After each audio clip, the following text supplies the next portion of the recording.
Are you using the learnings that you have received in this past 1 year to grow your business?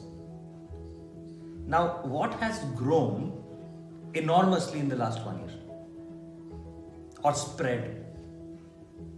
COVID, right? And how has COVID spread?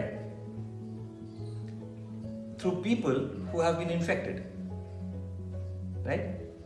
Now, traditional or conventional marketing talks about making the funnel. So you create a marketing funnel, you sell to people and you have customers. Then you create another funnel and you sell and you have customers. What are you doing about the customers, those who have been infected by your business? We need to utilize those sneezers because when they sneeze, they infect others. Utilize the learnings from COVID to grow your business. Identify your sneezers and let them grow.